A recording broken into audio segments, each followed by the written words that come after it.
China Watch Radio is brought to you in part by Sushi Market Sprouts on 7th in Santa Cruz and Kaito in the Capitol Mall Food Court. Treat yourself to the finest Japanese cuisine you'll find anywhere with fresh sushi to go and delicious ramen dinners. Sushi Market Sprouts and Kaito. Yum!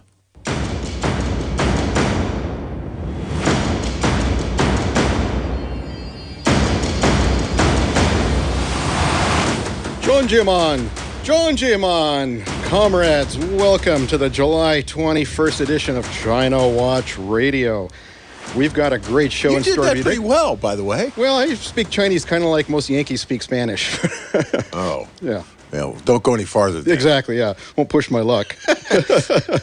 Well, in the studio today, we've got our legendary engineer and broadcaster, Bill Graff. Hey, Bill, how you doing today? I'm doing fine. And in the announcing part of it today, we've got David Welch, because we have a situation we haven't had on this program before today.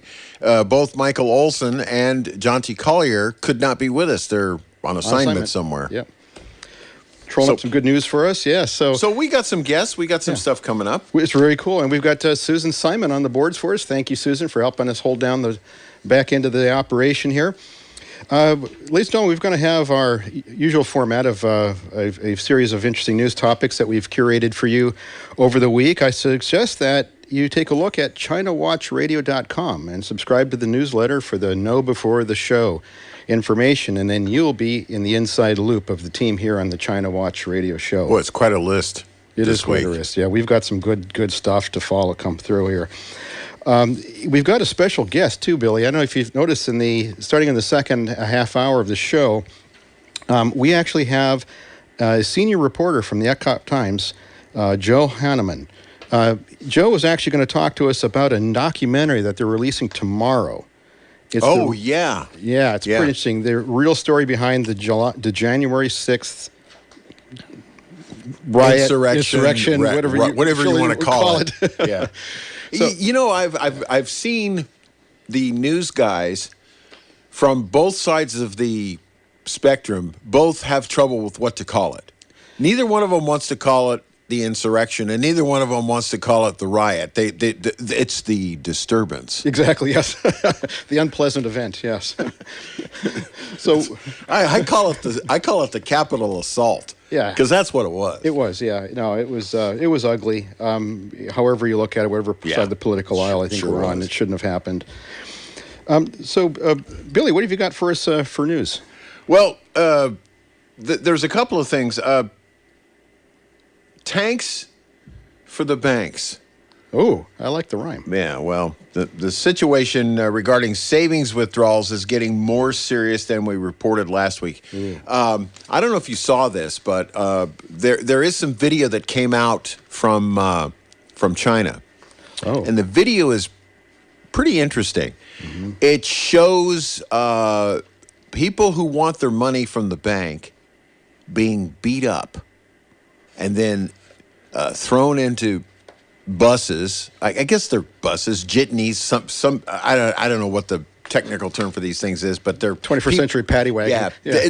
They look like paddy wagons. Yeah. Exactly. Yeah. These people were bloodied up, in many cases put unconscious, but from a beating, and then thrown in the back of these things and hauled off. And as near as I can tell, the information I've read, nobody's heard from some of these people. I don't know what happened to them. Well, I can't wait to hear you drill into the detail of that, especially now that tanks are actually entering the picture. A little bit of shades of Tiananmen Square, which sounds a little scary to me. Yeah. We're going to cover a story of why is Chinese TikTok so wholesome, yet the Western TikTok is lowbrow and all soft porn. I think it's a very interesting question on these two completely different versions of TikTok that are antithetical to each other. Well, they're owned by the same company. I mean, it's the same thing. Yeah. They're owned by ByteDance, which is half owned by the Chinese Communist Party. Yeah. So obviously, you know why it's that way in China, because it's there is no freedom. Yeah. But TikTok here is. I mean, I'm not on TikTok. I don't know anything about it, but it's a little like a free-for-all, really. It is. It's a little bit of, kids avert your eyes sometimes. And Bill, you've got another story for us as well. Black Swan, Tiananmen, we all remember Tiananmen Square, Absolutely. Right? Okay. And the one scene that I'll never forget, it was burned into my brain because I just can't forget the guy standing in front of the tank. Oh, Tank Man, yes. I just can't forget that. And the backstory on that is he disappeared. That's right.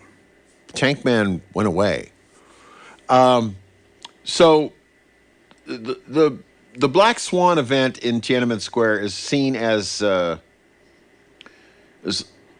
symbol of bad times and troublesome events forthcoming, I guess is the best way to put this. Exactly. Maybe for the audience, they know an actual black swan landed in Tiananmen Square and walked around, and that had a lot of symbolism for the Chinese people. And Bill, you're going to drill into that for us in a minute. Well, the thing about swans, we don't think of swans as being black. No, they're pink, they're white, that's what we see here in North America. Right. Yeah. So interesting. Well, I'm going to cover continue on the reporting that we've had over the last several weeks on the efforts in China to halt the real estate crash are leading only to further collapses. Is the cure as bad as the disease? And so we'll take a quick look at that. What a question. Isn't it? It's kind of a little scary. So, Billy, what about the tanks for banks? I was really intrigued by that. Well, and how's this escalated from the beatings that you've reported earlier? Well, anytime tanks, look. Here's the simple part of this. Yeah. When you are trying to control a population, okay, and you show up with paddy wagons, and you show up with guys with big sticks, and they take people into control by beating them up. That's one level of violence. Yep. When you roll the tanks and the artillery, you're sending a whole different level of message. It's scary. Yeah. Look. Let me put it to you this way. Let's say the Watts riots were taking place. Remember the Watts riots? Absolutely, yes. You remember Rodney King and all that? Yeah. Okay. Let's escalate that to now the Army shows up with tanks and grenade launchers. Your level of perception goes to a whole nother place. Yeah, what the heck's going on here? Yeah, what is going on? So I think the world needs to watch what's happening. The Chinese Communist Party is unbelievable when they want to put their foot down. Well, this traces back to last April when the Chinese government actually froze the bank accounts of millions of Chinese. Right. And it continues to be so. Now the question here is, because they've never said, and the Western press has never come out and had documented evidence yet, why the Chinese Communist Party won't let people have their money. Is there actually no money in the banks, or is the Chinese Communist government trying to withhold assets to keep them in China themselves? See, there's a discussion about what's actually happening. And I tend to believe, like some of the Western press, that there's the money's gone. There is no money. Well, I'm going to report here in a little minute when I get to a story about the cure for the economics collapse, that there's a tremendous amount of defaulted loans. Right. And that's escalating into the tens of billions of dollars very quickly. And so you could just see where that would erode cash out of a bank. Well, sure. I mean, once again, put yourself in the United States. If Wells Fargo, and I'm just using them as an example, I'm not stating any kind of facts or anything. I'm just using that bank or Bank of America, whatever. Yeah. Pick a bank. Pick a bank. If your bank said to you, you can't come to the automatic teller today and take some money out, we're just not going to let you. What would be your immediate reaction? It'd be pandemonium. I'd start texting people. They would check their accounts. People would start running, trying to pull money out. Well, this happened in China on a millions of people scale. Wow. It's hard to fathom that at that scope. I mean, I think I've seen pictures, right, of the Great Depression where you had thousands of people out pulling money out of the banks, and then they finally had to close the banks. It's kind of reminiscent. Well, it's not reminiscent. It's actually what's happening. Yeah. I mean, it happened here in the United States. We saw people run to the bank, no money, Good golly. You know, and so now we have a situation in China that is pretty much, I mean, it's shades of the 30 depression, the 29 crash. Yep. Yeah, it is. It would be shocking to me. I know that it would. You try to imagine not being like you go to your bank account and it's zero, or you see the money there, but your account's all grayed out. You can't touch any of it. And you got bills to pay, and people are looking to you to get money because they need money. That cascading effect. I remember the incredible intervention we did in this country for the real estate collapse in 2009. Exactly. To keep that ripple from happening. Or General Motors, too big to fail. Right. The government bailed out General Motors. That's right. Yep. So when this doesn't happen the way the people in China want it, that's right. Okay, now you've got a situation where you've got literally millions of people. That's right. Not able to access money they need to live. That's right. Well, if we press on to the story on TikTok, I found was really fascinating, these two different instances. So there's a lot that's been reported here in the last couple of days. There was a couple different reporters who actually, this is kind of clever actually, simple and clever. They opened Chinese TikTok accounts, and they had an American TikTok account. Yes. And they said, are they seeing the same crap that we're seeing? The twerking and the crazy dances and the sexy stuff? And no. The quick answer is no. They aren't. That's right, Billy. You know what they're seeing in China? They're seeing really interesting things that are life-affirming, that are about accomplishment, that are about goal-oriented, and the growth of society. I'll give you an example. The lowest brow thing that I saw on the Chinese version of this was a kid who solved a Rubik's Cube hidden behind a paper block. So he solved this thing without looking at it, somehow through repetitive motion or something. That was probably the least accomplished thing that I saw on the Chinese TikTok. Now, once again, let me just put our audience in perspective here. Yeah. How long would TikTok last in the United States or in the Western world? If it was highbrow like China? If it was highbrow like China. Yeah. About that long. Yeah, that's right. 30, 40 milliseconds. Yeah. It would go away. Yeah. Because we're not wired like that. No. What's fascinating is that on one end you've got people celebrate. So there was another scene I remember in TikTok that was viral in China where students were celebrating a teacher who had him with a big breakthrough, and they had this confetti and all this stuff, and that went viral.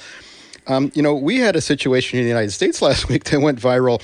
Did you see that in an inane clip of Rhode Island State Senator Tyra Mack twerking half naked upside down, trying to run for state Senate? I mean, what do the Chinese see when they look at this, and how do they use this against us? Well, all they have to do is play it. They don't have to say anything. This is how you get elected to a public office in the United States. Yeah, thank God you have the CCP where we appoint people, or you wind up with this. Yeah. And I've seen reports, too, in China where they hold this stuff back up to the public and say, hey, be grateful that you've got an orderly government because you're going to have this disorderly crap if we were to have the old phrase, the old saying, he shot himself in the foot. Yes.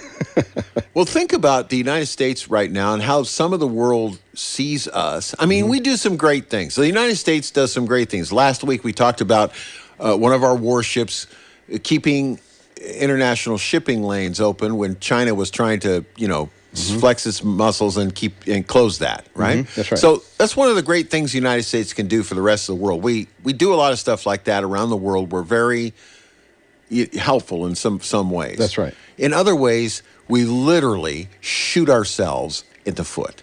Yeah. I mean, with the old saying where sometimes, the internet or your cable coming into your house is really a sewer pipe. It just at some point it just degenerates into this really debased form of entertainment. The lowest P.T. Barnum, see a thrill for a quarter. The thing that comes to mind is, watching a young person sitting on a bus bench waiting for the bus, and they're scrolling through dog and cat videos. Yeah.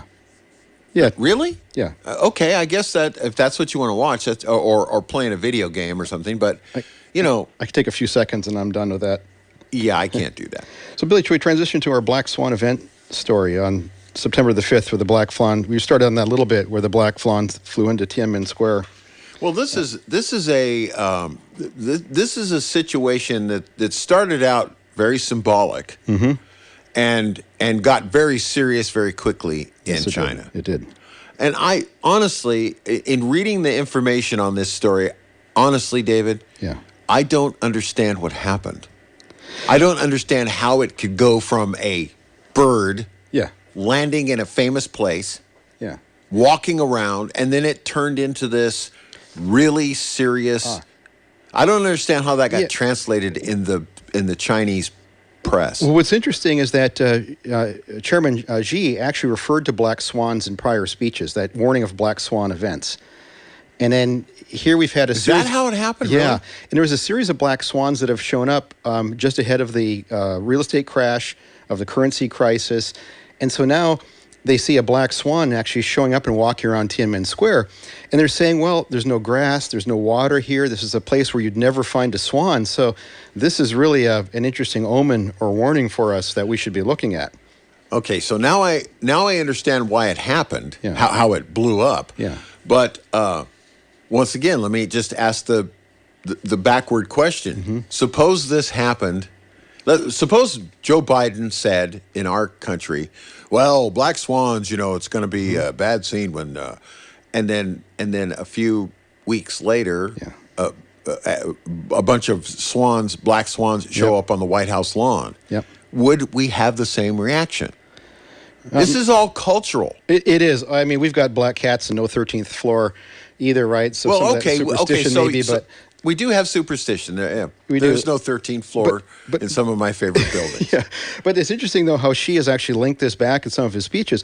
In fact, there are other people who are, I think, people who are contending for power, or they're representing or supporting people who are contending for power for the People's Congress coming up this November. And they're saying it's actually an omen for a turn to a capitalistic-centric approach, and more of a people-centered approach. And not socialism. So do you think that's going to happen in China? They're going to go to a more capitalist model? Well, it's interesting. There are people who are speculating. I mean, if we're talking on the edge of black swan events, right? Some people are saying it's actually a symbol for the demise of the current approach to governing in China, and that a new day is going to be coming. That the black swan is actually so is it going to be worse, more authoritarian, or less authoritarian? I think back to pre-Xi type of is what I can ascertain from the reporting. Is she going to go along with that? Well, I think he may get voted out. That's what the black swan theory a lot of is about, is that this is actually a dark omen for Xi in his reign on power, and the approach that he has on the Chinese nationalism and socialism. I mean, that's a little bit of a woohoo, Yeah, I'm thinking that's a lot of wishful thinking on a lot of part. It's just the zeitgeist that's currently going on in China. Well, so just maybe real quickly too, we'll just cover the last story on the real estate crash. And this really ties back, Billy, to your story on tanks for banks. We were talking earlier. The pillars of strength in China has really been this property bond market, right? And it's been crumbling. And we've reported on crumbling. It's been imploding. Well, it's falling down faster than they're blowing up the buildings. That's right. Yeah, and we've seen that, right? The videos of them blowing up all the empty buildings. It reminds you when they blow up a hotel in Las Vegas. The building falls down on itself. I'm like a little kid. I like watching those things come down. I do too. But that's the mental image I get when you talk about the real estate market in China. They're actually doing that to the buildings there, which is right on point. Well, home buyers in 22 Chinese cities are refusing to pay mortgages on stalled projects. Would you pay a mortgage on a stalled product? I mean, look, if you're not seeing any progress, and likely there isn't going to be. Once again, I'm bringing it back to the United States. My point of view. That's right. Okay, if you're not seeing any progress, but you're still cutting checks. Yep. What would you do? I would stop cutting checks. No, I would too. And I think they've been hit with the lockdowns of COVID as well. And that's really contributed to the construction delays worsening. The banks are tumbling on these escalating risks. And I think that's why we're seeing this run on currency and people in a panic. People know that they're not paying the mortgages. They're currently at an $83 billion default. And boy, that number is just staggering. It's enormous, and especially when you talk about Chinese terms and what things cost over there relative to here. Chinese authorities have been holding emergency meetings with the banks, trying to somehow get this stabilized. But if they're not a reserve currency and they can't print money, I don't see how they can actually work their way out of this. Like the same manner that we did. I think most economists around the world are trying to figure that one out. Are they really going to pull out? I don't think they're going to pull it together. Well, in China Watch Radio, we're going to continue to monitor the situation because this is really a great ongoing, topic for us. Billy, we've got coming up to the bottom of the hour here. We're in next after the break. We've got just a tremendous guest who's going to appear with us today, and he's actually, a senior investigator and reporter for the Epoch Times, and they've done a deep dive now that the January 6th committee meetings are over. They've done a very in-depth analysis, and in fact, they've got a documentary that's going to be published tomorrow. And Joe Hanneman from the Epoch Times is going to be here with us to give us a sneak peek of what they found in their analysis. I think it's going to be absolutely fascinating. They want to talk about the witnesses that were there, the witnesses that weren't there, composition of the panel. I was listening to one of the big stations in New York this morning. And they were talking about the hearings and how tonight is supposedly the last scheduled hearing, but apparently they're getting more information being sent to them. Wow. And they have to keep investigating it, I guess. So they're not the committee itself is not ruling out that they might not have if they gather a bunch more information, they might not have another. They could reconvene and reconvene and have them. So I never say never. Right. I guess the best way to put it. But it'd be fascinating to hear what the Epoch Times has come up with. Yeah, because I've been like you. I've read the news. I've watched some of the hearings. But I'd like to find somebody who's really dived in deep to this. And what I've done is I've cheated. Yeah. And I make no apology for cheating. I don't want to sit and watch the hearings. It just takes too much time, and I just don't have that kind of time right now. So I watch the Nightly News and get the synopsis, and I watch more than one nightly newscast, so I get a variety of synopsis. Kind of triangulated on it, yeah. Because I'm not spending 6 hours watching these. I can't do it. No, I go to sleep. I got other things I need to do. I have more important things to do. Yeah, I put on at night when I have a hard time. I do want to know what's going on, though. No, I do too, and I think this is a really serious thing. And I think no matter how somebody stands on this politically, well, do you remember Watergate? Oh, vividly. Yeah. Okay, well, if you remember Watergate, a lot of our young people who are listening, people younger than us, never watched Watergate, never saw it. Yeah. But Watergate was an important part of our country's history. It was, and it was more of a bipartisan panel, which I think I would have liked to have seen a little bit more out of this. One of the questions I've got coming up here for Joe Hanneman is China taking advantage of our dysfunction? Well, it's a good question, isn't it? Yeah. Because every country, everywhere in the world has dysfunction. That's right. And boy, I've seen where I've lived in the world, there's a lot of dysfunction going on. Everybody's got a few relatives that I'd rather not have come over for dinner. Isn't that the truth? But this, the world's watching us now. That's right. So we're going to get to our guest. Yes. Mr. Hanneman will be with us in a minute. We're going to take our first break of today's program. We invite you to stick around. Please, during the break, while you're listening to the commercials, go to ChinaWatchRadio.com, pull up our before the show segment and look at it.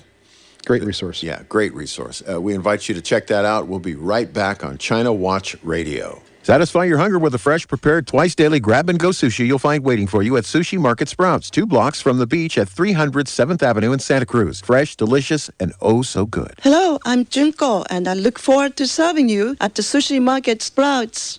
When you need to know its true value, call on the appraisal experts at Clark's Auction Company. Hi, I'm Patty Clark of Clark's Auction Company. Whether it's a diamond ring or an entire estate, Clark's Auction has the appraisal expertise to identify its true value. Clark's appraisals are trusted by insurance companies, attorneys, conservators, and executors. When you need to know its true value, call Clark's Auction in Scotts Valley at 831-706-8776 or clarksauctions.com. We're headed for the warmest weather of the year. I'm Charles Friedman. Before you turn on that air conditioner up to max, give a thought to the safety of all the electrical circuits that keep you cool. Best way to check on the safety of your electrical circuits is with the help of Chris Jensen and the staff at JM Electric. Chris, What should we be watching out for? Thanks, Charles. It is really important to be mindful of the electrical circuits that power air conditioners. Any electrical leak from these circuits is a real fire danger. You may not be able to see the electricity leaking from the circuits behind your walls, but JM Electric's state-of-the-art testing equipment can find them. And JM Electric is happy to help folks out with a free home assessment to see if the current safe testing service is right for your home. Give us a call at 422-7819. Go straight to jmelectric.com and take the home electric safety test. After you answer 12 yes or no questions, you'll have a good idea about how safe to feel. If you don't feel safe, call JM Electric and ask for a free current safe home assessment. That's JM Electric at 422-7819. You'll sleep well at night. KO here with your KO sports questions of the day. USA Today reports that our attention span only lasts an average of 8 seconds. Maybe that's why baseball fans can't get their friends and family to sit through 9 innings. Let me know what you think. Tune in to Good Morning Monterey Bay. I'm on with Rosie and Bill at 7:12. And I'm on with Dave Michaels and the Flight 1080 crew at 5:35. Don't forget to log on to KSCO.com, click the KO banner, and vote. Hey guys, it's Rob Carson on KSCO. Yeah, a special gift from me to you. If you want to check out, we've made it a lot bigger. It's called the Rob Carson Show. We have a lot of stuff to get on the show, not only the great guests that we have, but also the great satire that you hear on the show. And we have seen some good news and some bad news as far as the country is concerned, as well as my commentary. So if you want to check that out, just go to KSCO. Don't miss the Rob Carson Show, 9 to noon, right here on KSCO. Uh-oh, Brad's buzzed. Oh, yeah? Yeah, he's starting with the woots. Good thing is, he knows when he's buzzed. Know your buzzed warning signs? Call for a ride when it's time to go home. Buzz driving is drunk driving. A message from NHTSA and the Ad Council. They have it in British Columbia. They're talking about it in New York. They're writing about it in San Francisco. And it's being considered for Capitola. What is it? It is the EHT, the empty home tax, and it is on the ballot for later this year.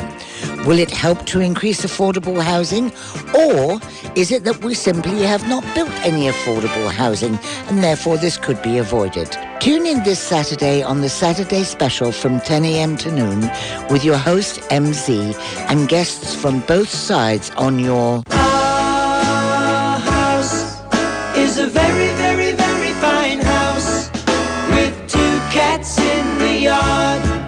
Life used to be so hard. Now everything is easy 'cause of you. AM 1080 KSCO.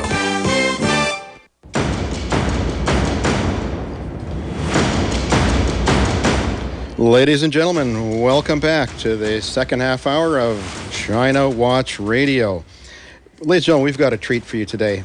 We actually have, as we reported in the last half hour, Joe Hanneman with us, who is the senior investigator, a reporter for the Epoch Times. Joe's actually, and a couple of other good folks over at Epoch Times have created a documentary around the January 6th insurrection or riot, as Bill and I were trying to label whatever it. Whatever you want to call it. Whatever you want to call it.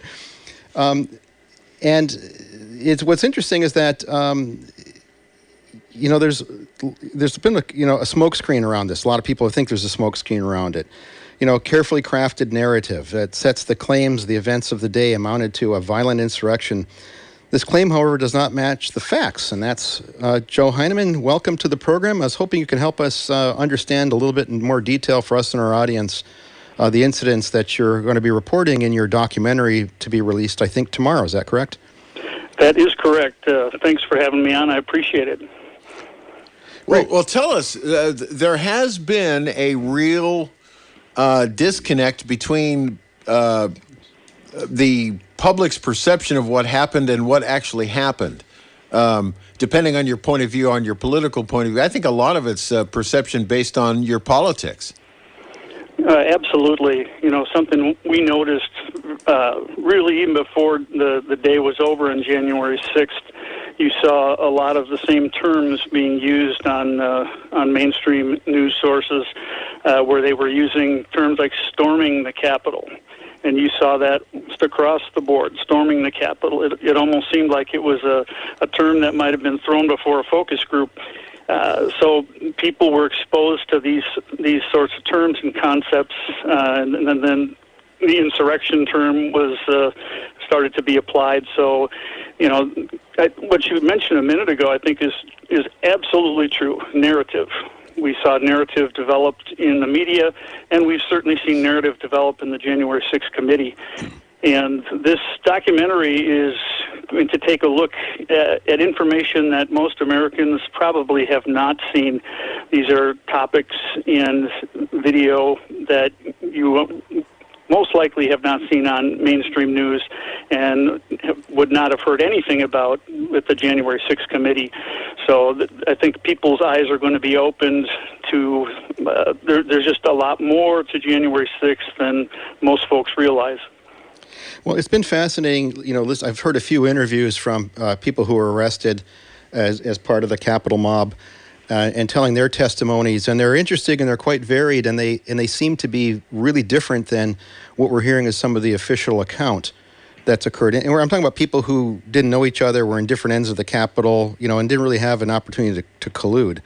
I mean, what do you make of that? Have you covered any of that in your investigation? Yes, I mean, most of the 850 plus people that have been arrested and charged were charged with misdemeanors. Now, there certainly have been enough to be noticeable of felony charges and alleged assaults on police and things like that. One thing we took a look at, though, is were there precipitating events? Was there instigation either by the police or by others? And one thing we did notice, a little bit after 1:20, 1:25 that day on the west side of the Capitol, when the police opened up with munitions on a crowd that was pretty much milling about, and suddenly these incendiary grenades started dropping from above, and at about the same time, the riot police from D.C. Metropolitan Police Department came out and really started swinging at people. So you had this 1-2 effect, and I think it really took people by surprise. And after they got their bearings, the reaction was anger, and the anger grew and grew as more and more of these concussion grenades, flashbangs, rubber bullets. I mean, the stuff was flying fast and furious. So, that's what I would certainly call a precipitating event, and got a large number of people extremely angry. And then when things like that happen, that's all you need is a little spark. Then you've got the conditions for rioting behavior. So, we saw that in various places across the Capitol. Let me ask you this: when you take into account the context of the day this was happening, trying to certify the election, the Vice President of the United States is trying to get the nation's work done with his colleagues, and this is all happening outside the building. Tell me about how your documentary takes that into account. Well, it certainly created a dramatic backdrop. One thing people need to realize is that the gathering that came there to listen to President Trump was largely of the same mind that there was fraud in the presidential election, and that's something that is absolutely mocked. The very idea of it is mocked in the mainstream media. But these people represented a pretty good swath of American society. They went there to hear more, but just also to show their support for investigations. Some wanted to put pressure on Congress and some of the Republicans to challenge the electoral votes from certain states. So there was a charged atmosphere to begin with. And people, prosecutors like to tell the story that people went to the Capitol because President Trump told them to, and they became a mob because of what he said in his speech. But what we found is there were plenty of reasons for people to go over to the Capitol. Besides whatever the president said, there were other speeches or other rallies going on, including some on the Capitol grounds that were permitted. So there were rallies that were legally allowed on the Capitol grounds. Washington D.C. is not a place that is a place that is ignored when political rallies take place. I mean, we can name all kinds of huge gatherings in the Washington, D.C. area in our nation's history throughout the years for various causes at various times for various reasons. This is not a gathering like this didn't start out to be an unusual event. Yeah. No. And they were certainly the organizers of these various rallies. They had gotten their permits and that well before President Trump said he was going to speak there. So there were going to be events there that day, no matter what. So the rally. Let me clarify that because I did not hear this till just now. So the day's rally was actually permitted. Well, yes. To have any kind of an event on the Capitol grounds. Now, President Trump was at the Ellipse, they planned all of that, and they got permission for all of that, the president's speech, but also for these other rallies that were, like I said, the one, the Stop the Steal rally, which had gotten a permit well before the president indicated he was going to speak that day. That was organized by Ali Alexander. Roger Stone was going to be among the speakers at that event. So that was going to be a big draw. So, and that was right on Area 8. It was right on the across from the Supreme Court on the Capitol grounds. So, the notion that nobody could be on the Capitol grounds that day flies in the face of the fact that that was one of 6 permits for various events on the Capitol property. So this is a first bit of information I've ever heard that there were a bunch of permits issued to have gatherings. All I keep hearing is how it's all an illegal assembly. Wow, Joe, you've enlightened me on something I didn't know anything about until right now. Well, that's one of the many things that most people don't realize, and you can see how there was confusion even when the police did declare an unlawful assembly, that a lot of the people that walked right up to the west side of the Capitol had no idea that they were legally trespassing or illegally trespassing because the signs saying closed area had long since been removed. Some of them by what we would call suspicious actors, people who have not been identified yet are seen on video, snipping the green plastic fences down and taking the signs off. So, you ask a lot of these folks, did you have any idea that you were trespassing? And they say, no, did not see any signs at all.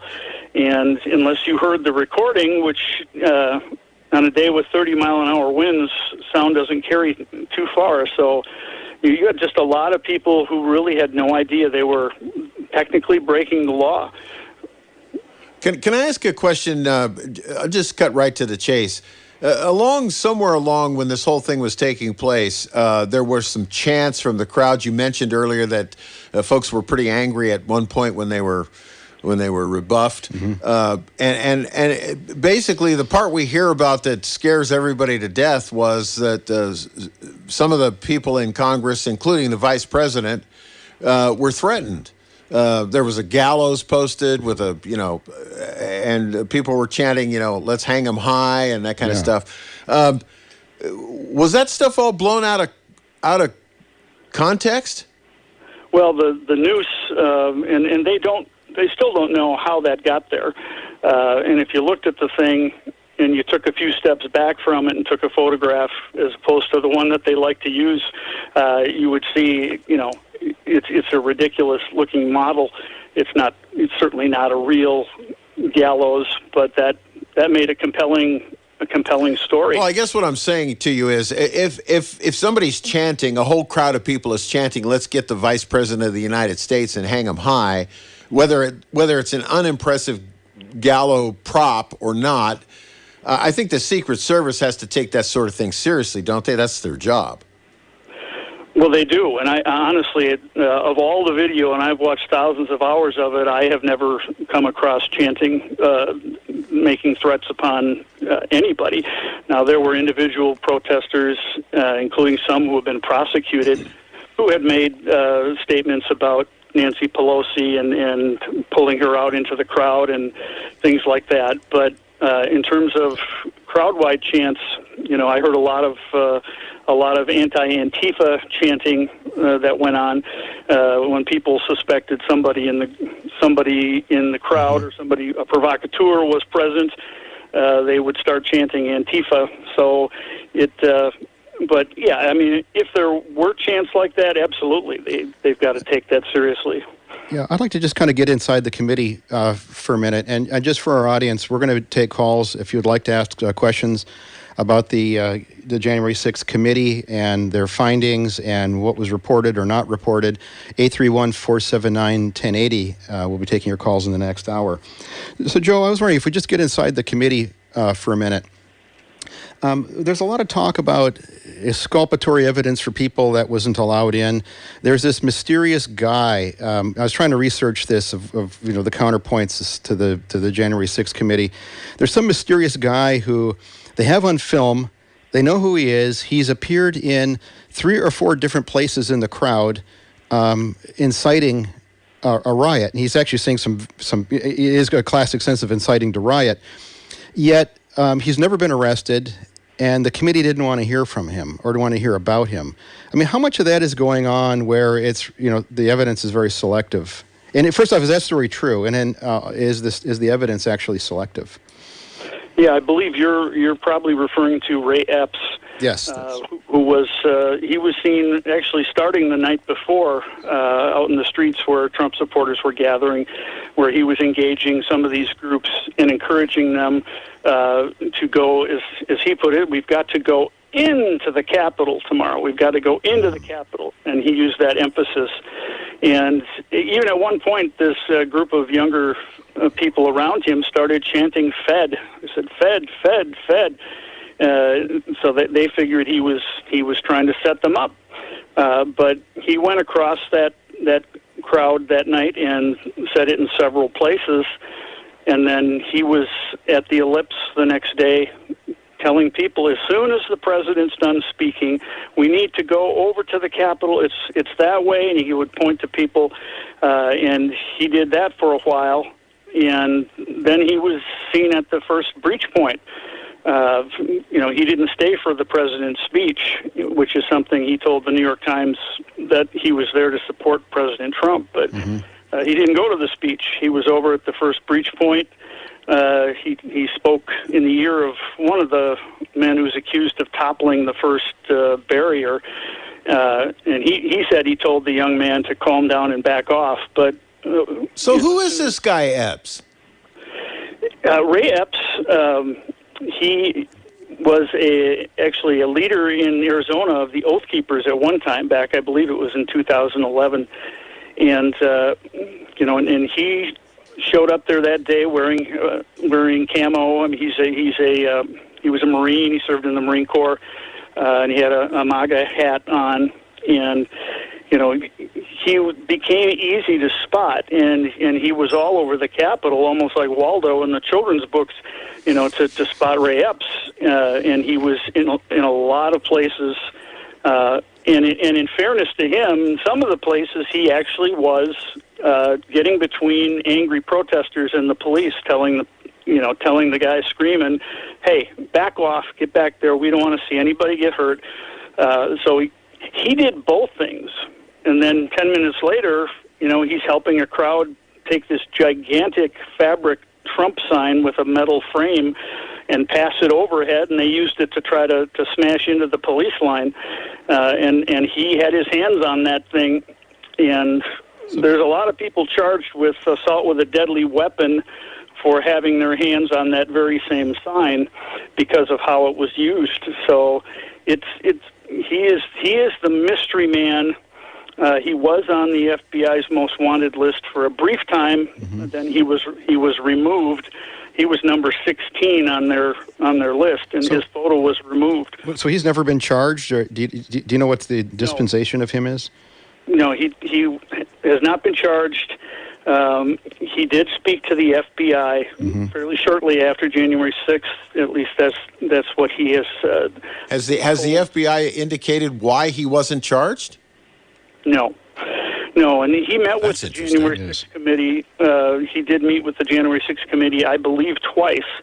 One was more informal, and they have promised to release the transcripts, yet we have not seen any transcripts, nor have we seen transcripts from the FBI's conversations. That leads into another question I had, which was around the presentation of selective testimony. There's an allegation that witnesses will come in closed committee, make an exhaustive analysis or answering of questions, and then they're brought back out in public and they're asked 2 or 3 questions and their transcripts aren't released. And then you've got people on Congress who are saying, well, wait a minute, there was a lot of exculpatory stuff that they were talking about and that's been disallowed.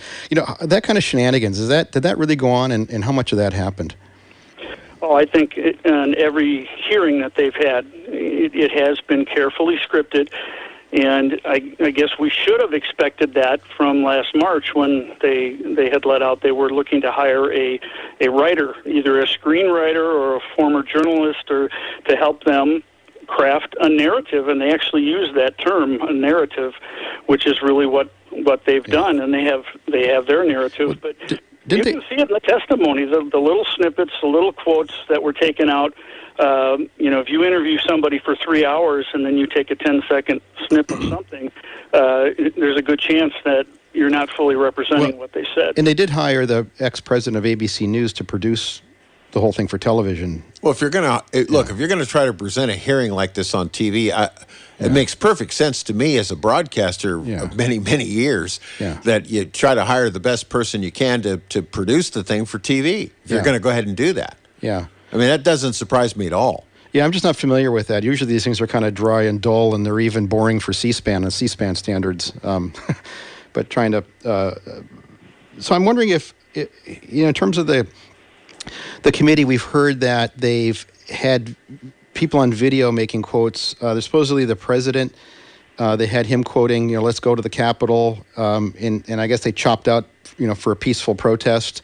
I mean, did that really occur? And how much of that happened where maybe the quotes are put together as a word salad, or, critical exculpatory phrases were left out? Did that happen? Well, there were some examples of that. I don't know about the one you cite. I did see something like that in mainstream media coverage where it was creatively edited.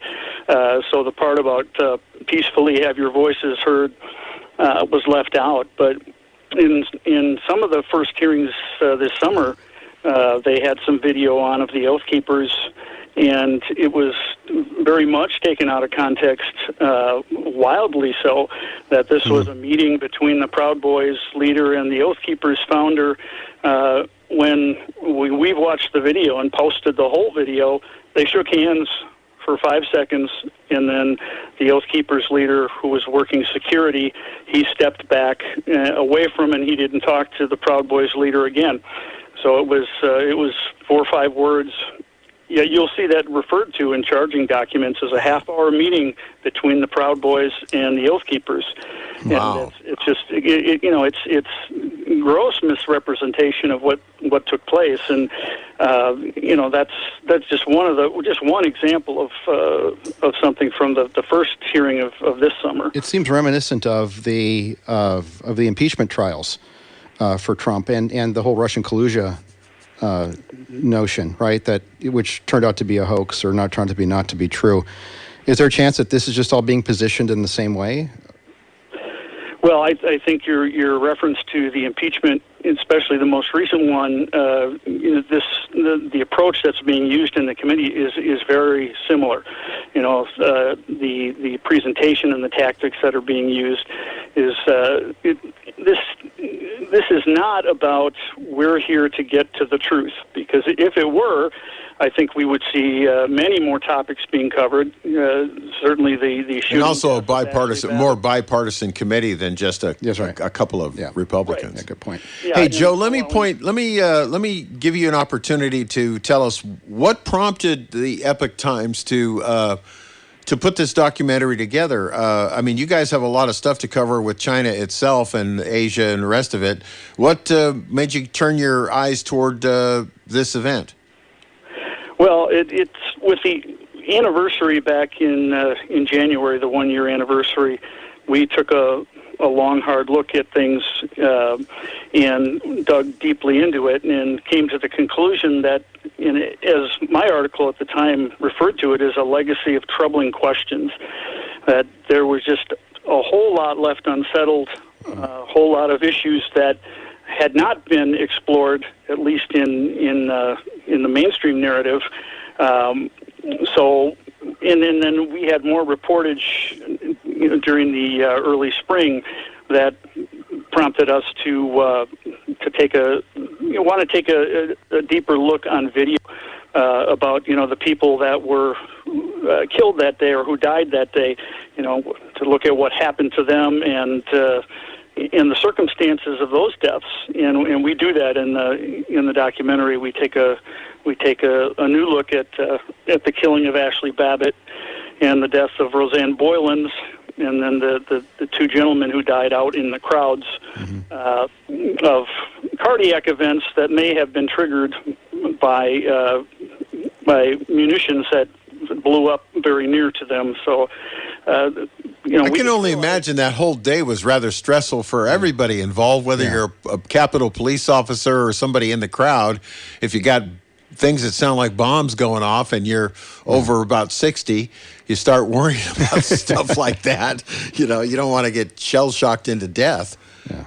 Well, even the paramedics that responded to one of these gentlemen who was in cardiac arrest, they reported that the things were whizzing over their heads, and because those were coming from the police lobbing the grenades and firing rubber bullets into the crowd. So it's you're right, and those things create stress. And of course, naturally, it's got to spin up a crowd. Side. Yeah. Hey, Joe, we're coming up at the end of the first hour here. I understand you can stay with us for the second hour and answer some questions, right? You bet. All right, hang on. We'll get back to you in just a minute here. I do want to remind folks that they can go to ChinaWatchRadio.com, check out our information list on today's program, find out a little more about Joe and the documentary, and we'll remind you to come on back for our second hour of the program today. You're listening to China Watch Radio on AM 1080 KSCO Santa Cruz. News is up next. We'll check some traffic and some weather, and we'll be back with hour number 2.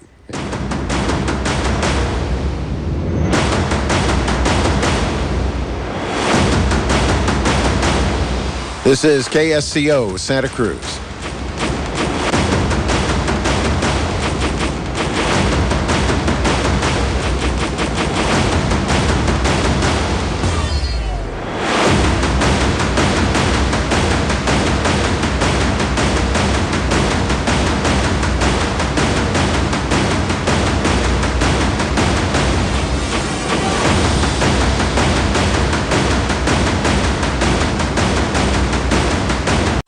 Both of those southbound, actually, all of those southbound.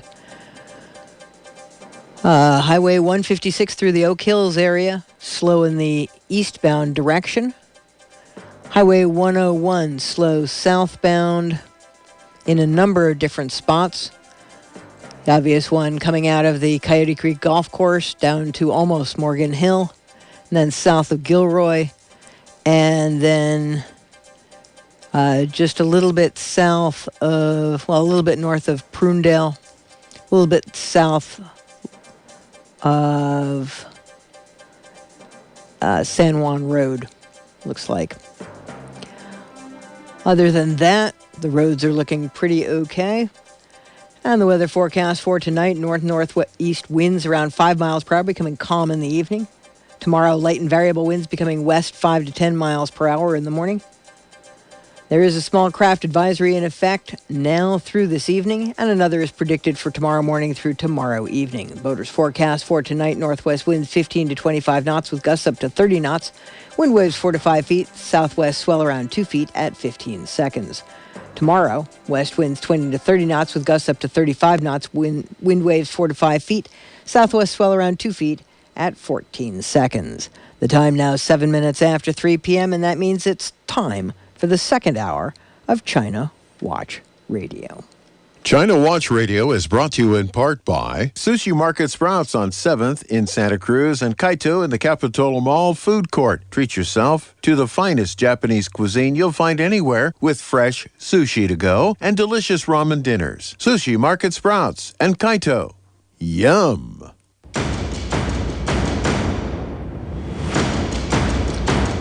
Ladies and gentlemen, welcome back to the second hour of China Watch Radio. We were just in the process of interviewing and speaking with Joe Hanneman, who's a senior reporter for the Epoch Times. The Epoch Times recently produced a documentary, The Real Story of January 6th, and that premieres tomorrow, Friday, July 22nd. Joe, we appreciate your joining us today in the discussion, and just want to remind our audience, we're going to be taking calls in this hour of 831-479-1080.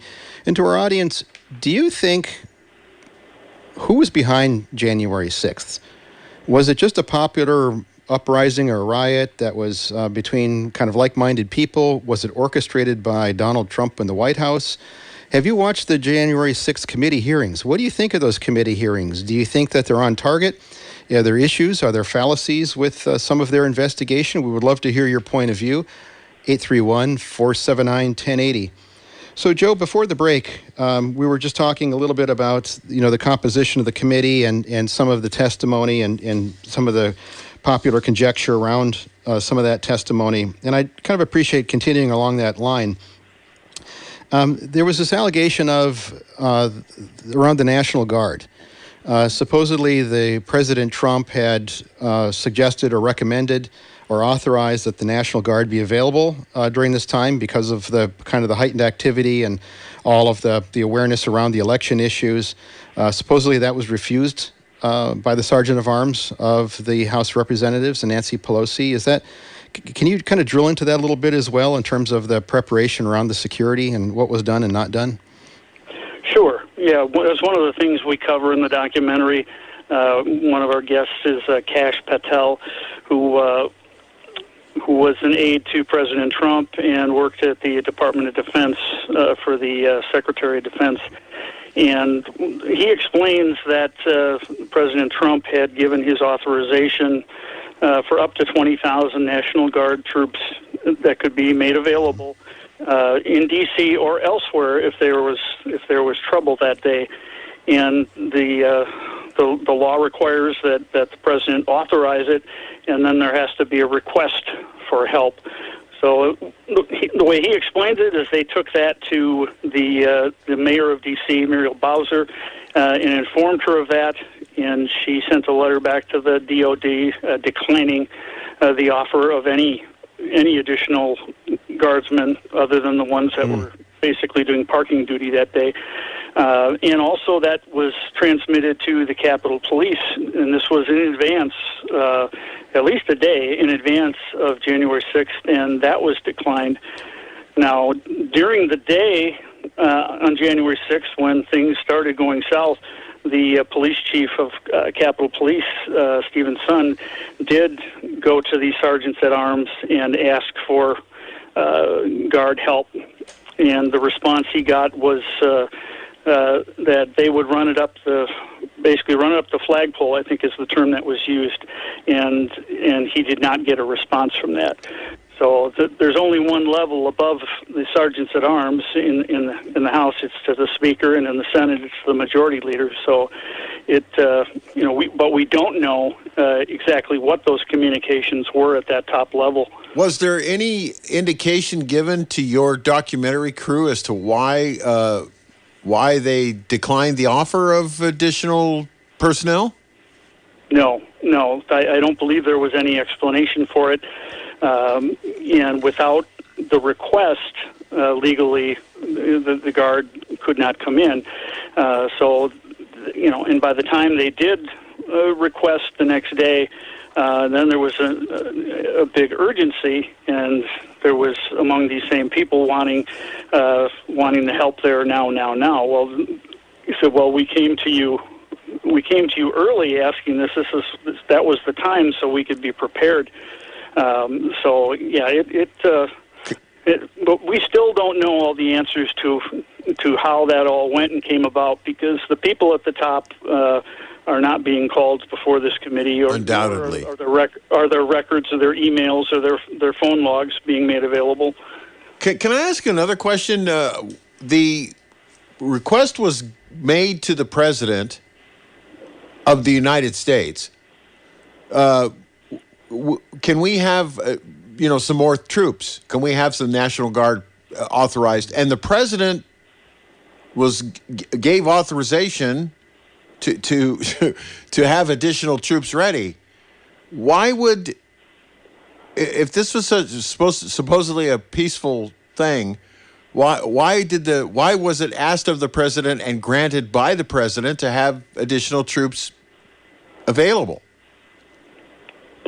Well, one of the things that isn't talked about very often is that there was fears from conservatives that there were going to be attacks from leftist groups like Antifa, because that had happened at other Trump events. People, especially on their way home afterwards, going to their cars, were attacked. We saw that in Washington, D.C.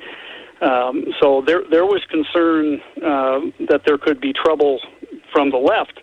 And that may have been part of what went into that initial offer, but we just don't know why those things were turned down. And there's nothing in the records that have been released through Judicial Watch, which has sued to get them, that would explain those questions. But they had indications that there could be trouble, so I do not know why they said no to what could have been a substantial guard presence. Boy, this whole thing is very convoluted, isn't it, Joe? It is, and that's that. And as we've dug further, we've answered some smaller questions and then created a lot of big questions, and that's just how this whole thing has gone. Is that the more you look, the more questions you have, and eventually we hope to get to all of it and explain it all. But a lot of stuff's going to have to happen for us to do that. So I had a question about the different claims. So there's been some reporting around the efficacy of the the Capitol Police. That some people say, hey, the gang that couldn't shoot straight. They also said that there are some allegations that the Capitol Police let people into the. That's where I was going. Is that on one end they were letting people in and helping escort them around, and then on the other end they're actually got batons and pepper spray, and there's a whole melee going. Can you shed some light on that, Joe? Well, there's certainly been a lot of anecdotal evidence that, at the very least, they did not try to stop people from coming in various places, and that people walked right past and looked at police officers, and they didn't say anything. There are others who have reported encountering Capitol Police in the rotunda and going up and shaking their hand or taking a selfie with them and not being told to leave.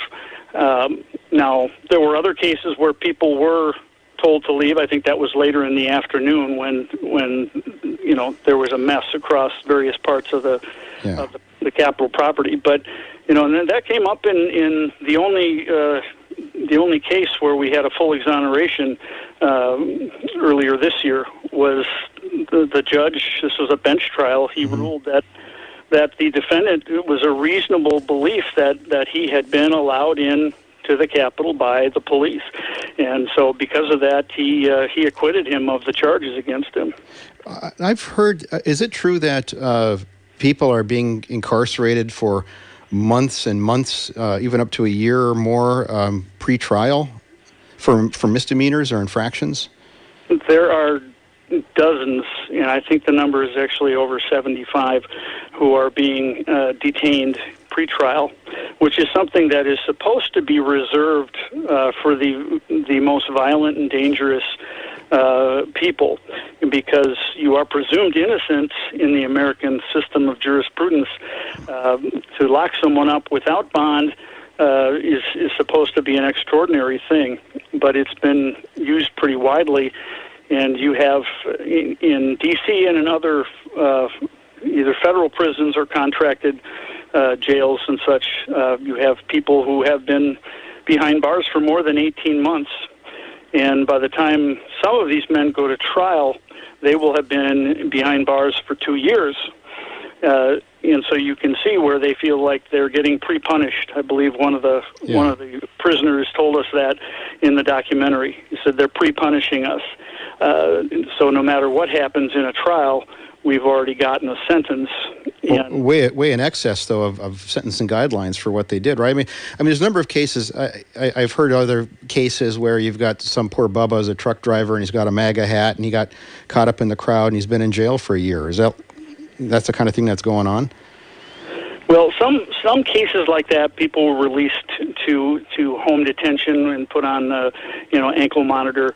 That it's not exclusively violent people though that are being detained. The people that are accused of punching a police officer or things like that. Well, it's never look. If it's never a good idea if you punch a law enforcement officer at any level, you can probably expect to be spending some time in jail. Yeah, but probably not a year and a half, though. Well, no, but I mean that's just one of the things that we teach those of us who are smart. Teach our kids never to swing at a police officer. We should never do that. I agree with you, Billy. So with that, Billy brings up a good point. What's the story behind the policeman Capitol policeman who died? They talk about he's bludgeoned with a fire extinguisher until he died. What's the story there? Well, that was the early story and I don't recall which major media published that story, but that was not true. Brian Sicknick is the officer's name, and he actually died on January 7th, and the medical examiner ruled his death to be from natural causes. He had a stroke, or possibly a series of them. So he was not struck in the head with a fire extinguisher. So that story was just not true. But you will still hear it. And in fact, our presidents made reference in a commencement speech, I think it was back in May, that the rioters killed 2 policemen on January 6th. And that's not true at all. I don't even know who the second would have been. Well, haven't they said, though, that they've killed 5 or 6 policemen, and it turned out there was Sinek who had the stroke, and then the others had committed suicide for various reasons, weeks and months after, and they counted those as J6 homicides. Is that wasn't true? the other of the 2 officers, though, wasn't that the woman who was shot? It was a woman who was shot in the throat, who was a protester. That was Ashli Babbitt. Yeah, she's wasn't she an off-duty? Wasn't she a police officer that was off-duty, or do I have that wrong? She had been a military policewoman in the Air Force, and she also served in the National Guard, in the D.C. area unit of the National Guard, whose job it is to protect the capital AL, to protect the district. She had a lot of law enforcement experience and had also served overseas, but she was not active anymore. But she had 14 years of military service, but she just wanted to go there that day and hear the president speak and show her support. And at the time that she was shot, from what we determined looking at the video, she was trying to escape really a crazy situation in that hallway, and she was not attempting to storm something or to go through there and attack anybody. She just climbed up there, I think, in an act of desperation. And I'm sure. Well, what was it? Sure she did not see the police officer that was far to her left with a gun aimed at her. So what caused him to pull the trigger, the policeman? I'm just wondering, because usually there's an exhaustive investigation afterwards of any police shooting or any discharge of a police firearm. And has any of that body cam footage or any of that testimony in that part of J6 or any other type of hearing to get to the bottom of why she was shot and why he decided to shoot her, or was it accidental, or there seems to be a little bit of a black hole. No, he fired because he said he feared for his life. He told that to NBC. His name was shielded from the public for months in 2021, and in fact, it wasn't until I believe August of 2021 that his name did finally surface, and I believe it was the Babbitt family attorney that first put it out there, and then he went to Lester Holt and did an interview and said that he had been fearful, but he also said he didn't know if it was a man or a woman. So whatever view he had, he did not see anything in the person's hands, but did not know the gender of the person until later that night. And maybe it was when he was interviewed by Internal Affairs. So and he said he had shouted at her to stop. But there is, there's been some dispute by other witnesses, and you cannot hear it on any of the video from the other side of the speaker's lobby where she was. It was just, it was so loud in there. People actually were screaming when they saw Lieutenant Byrd's gun appear off to the left. Gun, gun, gun! And a couple of the videographers were screaming that, and nobody heard them. Or she might not have climbed up in the window, because he did appear several seconds before she climbed up in the window and kind of inched his way forward. My goodness, there's so many harrowing stories. Ladies and gentlemen, we're talking with Joe Hanneman from Epoch Times, who was one of the instrumental reporters in putting together the documentary, The Real Story of January 6th, which premieres tomorrow, Friday, July 22nd. We appreciate if you've got any questions or comments on the committee or anything that we've talked about here in the program. What do you think? I'd like to know, what is your view? Was this orchestrated by Donald Trump? What were the findings of the J6 committee? Did they come out? Were they accurate? Did they come out with the proper assessment of what occurred? Are there elements of the case that were left out? Do we have the full picture of what happened that day? I guess is the question on the table. All right, numbers 831-479-1080. Let us know. So, Joe, obviously, give us the nuts and bolts of the documentary itself. Where can folks see this? Obviously, it's coming out tomorrow. Where is it coming out? You can find it on Epoch TV, that's EPOCH.TV.com, and it will stream there. Now, if you're a subscriber to the Epoch Times, you can watch it for free all day tomorrow, starting at 8 a.m. Eastern. Until midnight. So, and they're running some sort of a special, 2 months for $1 a month or something like that to make it easy for people to get started. And so all subscribers will be able to watch it free. After Saturday, it's going to be a pay-per-view event. And all those details are on the film page at epochtv.com.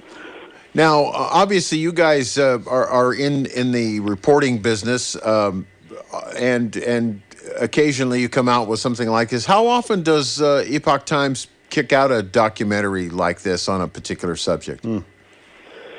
That there seem to be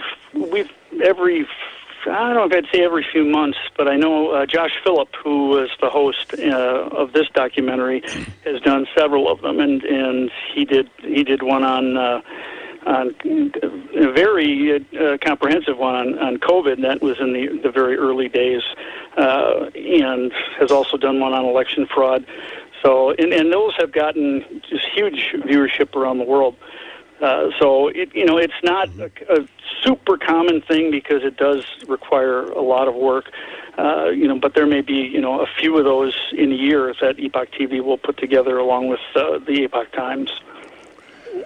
Well, tremendous. We did get a phone call while you were answering my question. Judy has called in from Aptos. Judy, you're on China Watch Radio. Hi. I just have two pretty important points to make about January 6th. First of all, in May of 2020, I went to an Open Up California rally on a Saturday at the state capitol here in California. This rally was organized all on social media, Facebook and all the social media. And when we got there were fences up around the Capitol, there were cops, there were police on horseback, there were police up on the roof with rifles. And that was a Saturday in Sacramento when nobody was even in the building. I find it highly suspicious that Nancy Pelosi, the Capitol Police, the armed guard, all those people wouldn't have thought that it would be important to do something on a Wednesday at the national Capitol when everybody's in session. That is very suspect to me. So maybe if we could just Judy, hold it for a second. So Joe, what about that? I mean, that's been the popular kind of criticism or conjecture is that there's something smells fishy here. That there's a lack of security, the lack of preparation. Well, especially on that day. Yeah, on that day in particular. Yeah, sorry, Billy. Especially the way the Capitol Police and the way they were postured. They didn't look like they were ready, to anticipate a mob. Can you speak, and coupling that with the allegation of instigators in the audience, right? I just want to have you address that conspiracy theory. And it doesn't mean that it's not true, but I was curious from your point of view, how do the facts stack up? They're run that one by me again. I'm sorry. I lost my train of thought there for a second. So there's given the lack of posture from the Capitol Hill Police for protecting the premises. Well, on arguably that one of the most important days of our democracy every time there's an election. That's right. They have to certify the election. You have the whole Electoral College vote on that day, and you've got... And there's no security, very little security outside, really? What did Joe say, 8 or 9 authorized protests outside or gatherings? The fact that the security posture was so low and the allegation of instigators in the crowd that weren't part of the crowd, right? They actually were outside agitators instigating. So you kind of couple those things together, there's the allegation that this thing was actually orchestrated or planned. Is that? And Judy makes the point that in Sacramento, in a much lesser situation, they had all kinds of people on roofs with guns and everything else protecting the... And the legislature wasn't in session. They weren't... Right. Yeah.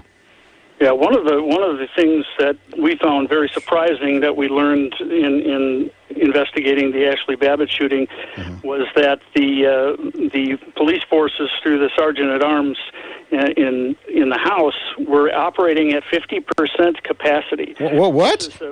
For a normal day in session. And Lieutenant Michael Byrd was in charge of the security in the House chamber for that day, that he only had about a 50% strength in his contingent. And they chalked that up to COVID, from what I read in some of these documents. But to be operating at 50% capacity, at least in the most inner part where the work was taking place, it was, to me, that was a major revelation, and that certainly speaks to the potential for issues if somebody, whether it's a protester or some sort of jihadist attack or what have you. Sure, they weren't prepared, obviously. Yeah. Judy, what was your second question? Your second thing you wanted to point out?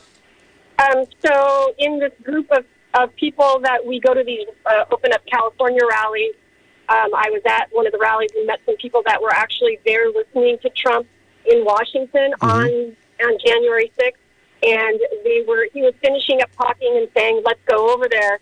And they told me that their phones started going off, and the people that were already at the Capitol were texting and calling saying, "Don't come to the Capitol. It's a setup. There's Antifa and BLM getting bussed in around the corner, and they're creating trouble." And they were told to go back to their hotel. And this is while Trump was still talking. Yeah, could you address that, Joe? Because I've heard that as well. Thank you, Judy, for bringing that up. Thank you for your call, Judy. We appreciate it. Yeah. So the allegation that the riots actually started before Trump stopped speaking. Well, and that's true. The breach point, the first breach of the near the Peace Monument took place, probably 15 minutes before the president finished his speech. You had and that was a fairly small group that pushed over the bike barriers and started making their way up to the Capitol. So, that part is definitely true. And it took, it took a good 35, 40, 45 minutes for a lot of people to make it over from the ellipse. So by the time they got over there, a lot of stuff had already happened. And, this includes some of these suspicious actors that we mentioned before, people that we still don't know who they are, and they have not been arrested or charged. In some of them obviously have, but the path had been laid, if you will, by the time those crowds came, and a lot of the signage had been taken down that said restricted area. So you had a lot of people reporting they didn't have a clue they were officially trespassing when they got there. Amazing. Ladies and gentlemen, we listened to Joe Hanneman from Epoch Times, who's put together a fairly comprehensive documentary around January 6th and the events. We still have some open lines if you'd like to comment, 831-479-80. We're going to take a break. We'll be back shortly. All right. We'll be right back on China Watch Radio. Twice daily grab-and-go sushi you'll find waiting for you at Sushi Market Sprouts, 2 blocks from the beach at 300 7th Avenue in Santa Cruz. Fresh, delicious, and oh so good. Hello, I'm Junko, and I look forward to serving you at the Sushi Market Sprouts. Bill Graff here, talking with Alexander Hagen from Etheric Networks. Etheric is an internet service provider, and we have the Mount Madonna Tower. That's the most famous tower. We also provide service from Loma, and we have new systems that are coming in this summer. We're going to be able to triple our speeds on our rural systems, and we also have a gigabit system that we're going to be deploying to all these towers. We have several new towers coming online for Salinas, Gonzales, Monterey, so we're pretty much going to be able to cover the whole Salinas plain, and we're finally fusing our fiber from the Bay Area ring that we have. Amazing recovery, like under 1 second recovery from fiber cuts versus traditionally 45 seconds to 5 minutes, and all kinds of aspects of redundancy and recovery and resilience and availability that's too long to talk about in a short segment like this. We'd like folks to just send a mail to sales@etheric.net and mention the KSCO special. We'll give them 10% off on their first year on install, on equipment, on service. Contact Etheric Networks today. Hey wine lovers, Armitage is a family-owned winery producing some of the best wines the Santa Cruz Mountains have to offer. At our tasting room in Aptos Village, you can enjoy a house flight, a glass, or a bottle and pair it up with a treat from our snack menu. Our heated patio is perfect for date nights and meeting up with friends. Mention this ad for 50% off a house flight. Open Wednesday through Sunday. See you soon. Hi, this is Boring Jeff of the driver's seat. And we're racing into KSCO on Fridays from 2 to 4 to cover cars, including racing cars, sports cars, collector cars, and anything else with a radio in it. We suggest that you tune in here at KSCO, 1080 AM, and you can listen to the show also on KSCO.com. Driver's seat, Fridays from 2 to 4. Join us for the fun.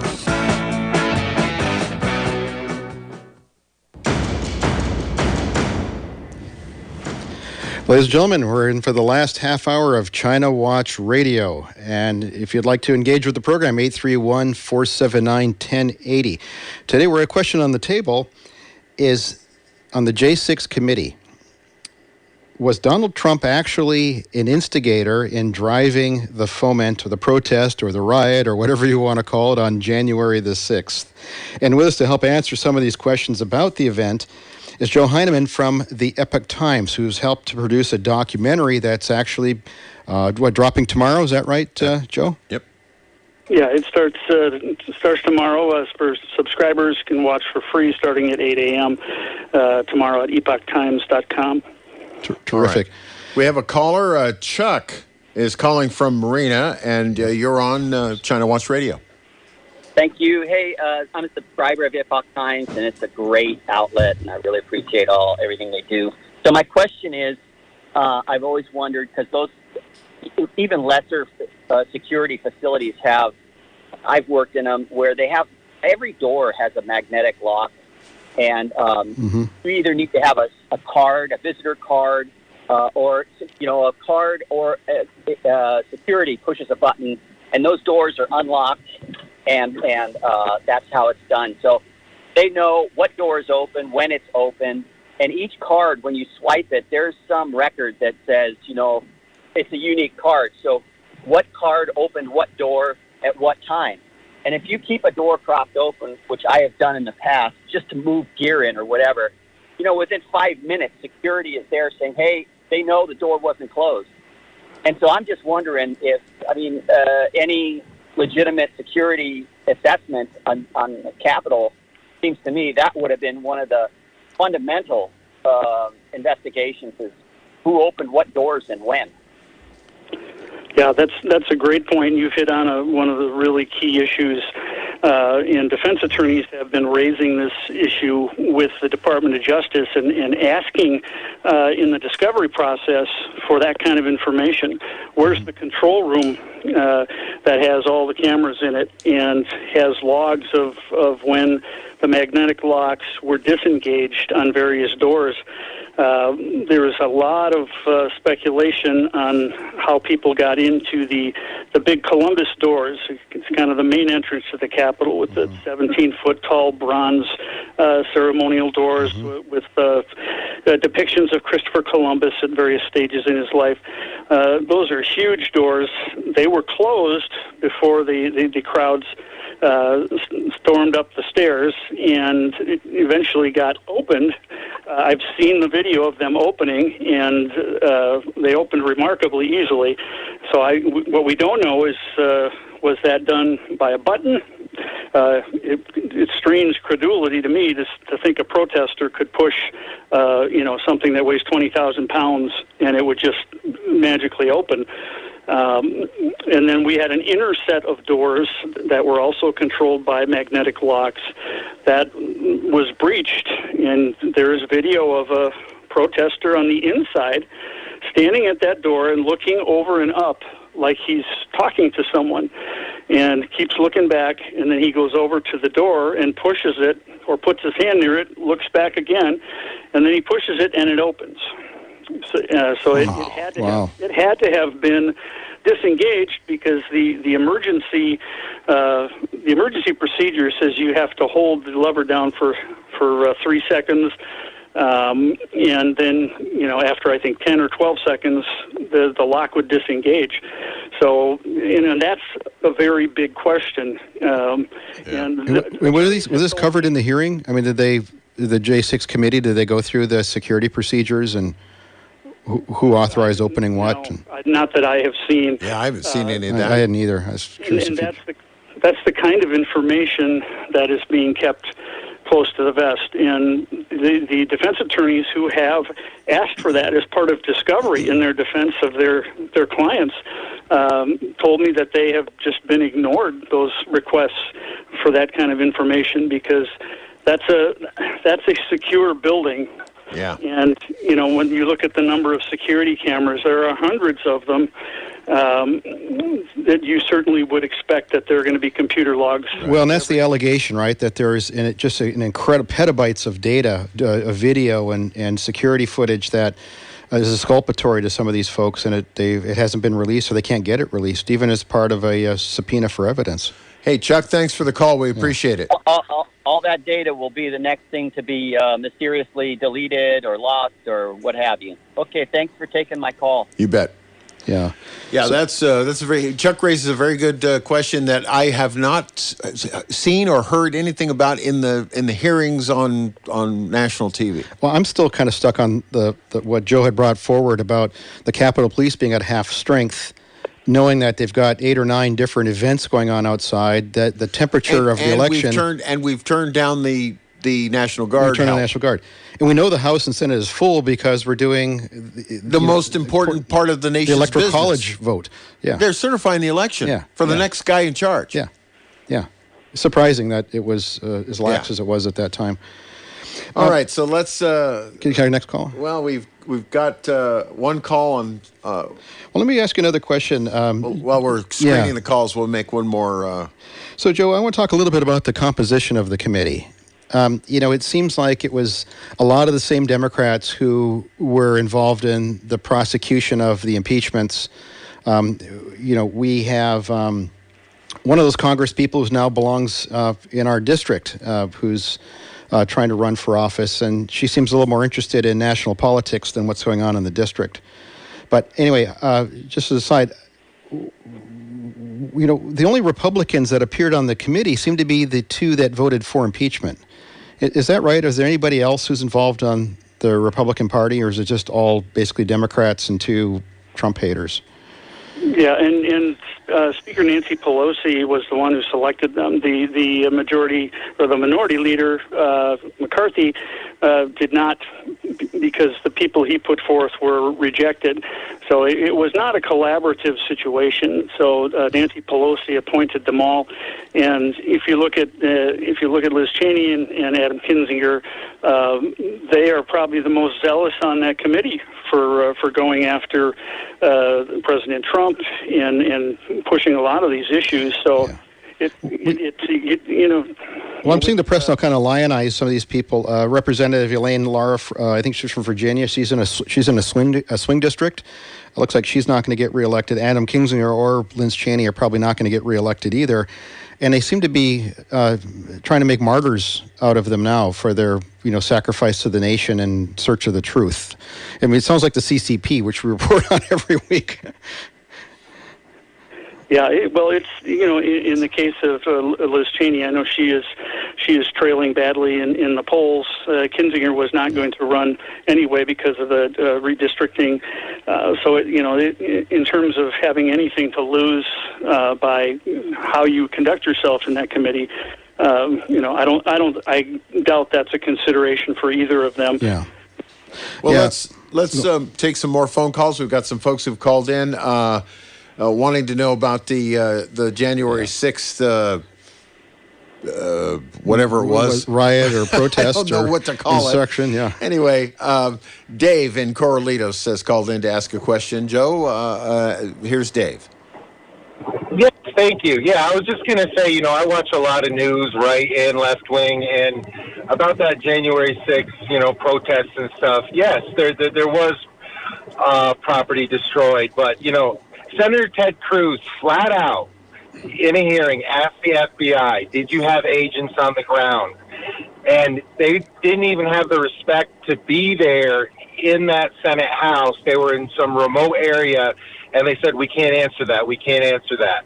So, and those people work for us. They work for the taxpayers. Oh, hold it. That's amazing. Joe, can you respond to that? Well, can I just say two more things? Just let Joe answer that. We'll come back. We'll come back to you. Let Joe answer that, please. Yeah, okay, that is definitely true. Senator Cruz did bring that up in a hearing and asked some of the top people at the FBI, both about Ray Epps, who we talked about earlier, but also whether there were any agents embedded in the crowd and if any of them committed crimes that day. And the answer was, I can't answer that, Senator. To all of those things. So, that only heightens people's concerns about that. And so, and we saw evidence, and this is also covered in the documentary. Mm-hmm. A couple of the suspicious actors, the photographer, the videographer who shot this, he believes that they are federal agents. One was vandalizing a window. And we've got the video of that. And another one was holding the Columbus doors open so people could go inside, and actually pushing people to go inside. So, you see those kinds of things, and it raises, So from your investigation, when the FBI was asked, were they involved? They refused to answer the question. Flat out. I find that amazing. Dave, what's the other thing you wanted to ask, Dave? Okay, just two other quick points. A couple days ago, a police guy who went against the radical left narrative, he was speaking out about it. He all of a sudden died of unknown causes, and then days after the riot, 4 police officers committed suicide. That's an impossible percentage. That's an impossible percentage based on that population, and you don't hear about that either. So I'm not saying that it was right to destroy property, but I'm saying troops were requested. They weren't given. There were skeleton crews. There's just a lot of stuff that... So it smells bad to you. Oh, yeah, of course. All right. Well, we appreciate the call. Thanks for pointing those things out. Let's move on to another Dave. This is David in Santa Cruz. You can't get too many Davids on the program. I guess not. No. Hi, yes. Can you hear me? Yes, we can. Go ahead. Okay, I wanted to DVR on Xfinity that morning because I wanted to get a copy of the speech, and I could not get it. It said we're unable to record this for you, and I thought that was really strange. So I continued to watch it, and I saw all these people being let in and just welcoming in, opening up more areas to let more people in, and nobody was saying anything. This whole thing is just a real bad thing. Well, the behavior of the Capitol Police is at question, right? I mean, Xfinity never says that you can't record something except for that one morning. Well, that's a very interesting thing that I'd never thought of, but that doesn't make a whole lot of sense, does it? No, it does make a lot of sense. They don't want any more video out there than possible. But anyway, what does this guy think about that? Joe? Well, kind of an interesting parallel to that with the protesters that were there that were taking video and trying to upload things, including Ashli Babbitt. Her messages did not go anywhere. And, in fact, her husband got some of her texts after she had died. He had gotten them days later. They finally appeared on his phone.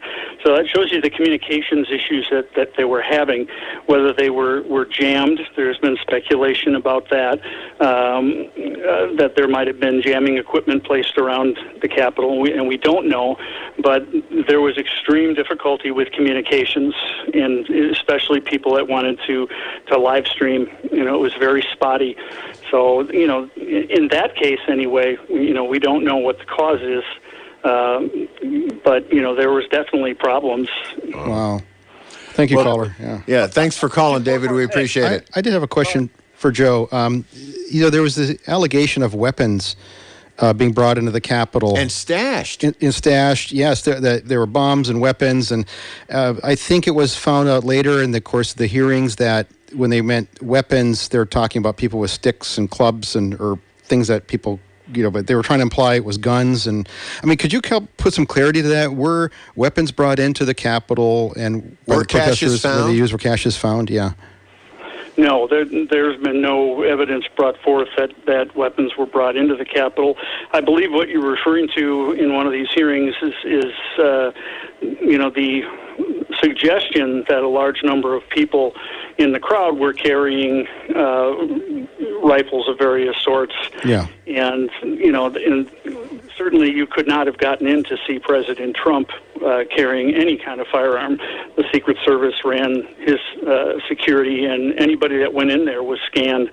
So people reporting seeing people with rifles, there's been some speculation that they were referring to agents who were up in the trees, and there were snipers that were up in trees, and which is not going to be unusual. No, when the President of the United States is involved, I would think there'd be snipers everywhere. Yeah, and security in Washington, D.C. is very intense, even if there's no heightened activity like the certification of a vote or a president speaking, let alone when those things are going on. I'm still surprised at the security posture of what you reported, Joe. Yeah, I am too, actually. And you would think if there were large numbers of people seen with rifles that there would have been large numbers of arrests made, and there weren't. So I think that was probably a bit of a red herring. And if people genuinely saw that, they very well could have been looking at federal security agents that were, because there were people up in the trees. I know several people reported that, and believe that they were from the FBI or some other agency. Joe, what do you have coming up? Obviously, you're one of the senior reporters for the Epoch Times. You do a lot of assignments. There's a lot of things in your on your plate. What's the big story you're working on now? Well, I've got a story that will be coming out in the next few days. It's also January 6th related, as is most of what I do, but it's about a former sheriff's deputy who has been locked up for almost a year now, and how the evidence that was used to lock him up in pretrial detention is probably going to exonerate him, because the prosecutors showed this body cam video without the volume, without the audio. And when the defense discovered the audio and played it, it showed that he was helping this officer that he was accused of assaulting. Good He Lord. was protecting him. He was helping him get up, and indeed he was thanked by the other officers for his help.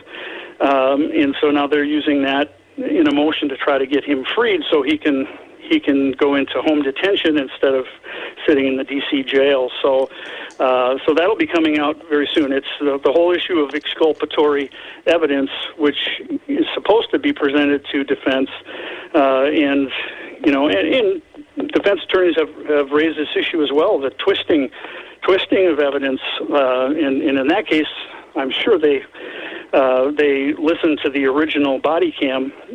I don't know if that was intentional, but that information did not come forth to the court until the defense filed this motion back in May. So this is a very interesting case where the video that was used to condemn him, once it's fully viewed, it will probably exonerate him. Well, and I think that's going to be very interesting is when the temperature's down and we look at this 10 or 15 years from now, and then everything's eventually comes out. What was the truth of what really happened when we lay this all together? And investigative reporters like yourself really dig into the content and get the full story. And what's missing, what's going to really answer the questions is what's probably close to 16,000 hours of video. You hear the term 14,000 thrown around a lot, but I believe it's a lot higher than that. That is being withheld. It's under court seal. The Capitol Police, which is the custodian of the security video, they are trying to claim that is not public property. And so Judicial Watch is suing them. There's a lawsuit over that, and I would like to think that they will prevail eventually. Release all of that so people can connect all the dots and see where people came from, and suspicious actors at one place. Did you see them in other places? And that's how these answers are going to come forth when that video cache is finally released to the public. Joe, you brought up something that triggered something in my brain. When I was reporting a while back, a number of years ago, I tried to get some information from the Freedom of Information Act, the famous FOIA. Freedom of Information Act. And they sent me what I wanted, but it was so highly redacted that I only got a partial picture of what I was looking for.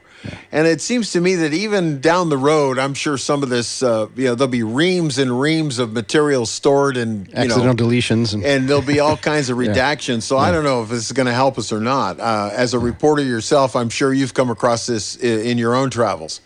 Yeah, we actually have a case where we are suing the Metropolitan Police Department in D.C., asking for a use of force report in the case of Roseanne Boyland, who was beaten by a D.C. police officer with a wooden walking stick, and Roseanne was unconscious at the time, and she was struck 3 times. The video is very jarring, but they cleared her and said what she did was objectively reasonable. And I went to them and said, okay, I'd like to see the report that analyzes that. And they almost immediately sent me a refusal, and they claimed that it was a violation of her privacy rights or something like that. And, of course, that's ridiculous. So we filed an appeal, an objection, and it's now in federal court. Because if you're going to say those things, well, to let the public see how you made that decision, because hitting an unconscious woman in the head with a walking stick does not strike most people, I believe, as objectively reasonable. So you're continuing to follow up, which is great. Can you tell the listeners again where and how they can find this documentary on J6? Yes, if you go to Epoch TV investigative.com. You will see the documentary there. You can watch a trailer right now to get a little sense of it, and also you can see a lot of the other good content that the folks at Epoch TV produce. And Epoch's running a special, you said earlier, on subscriptions, and it's not very expensive anyway.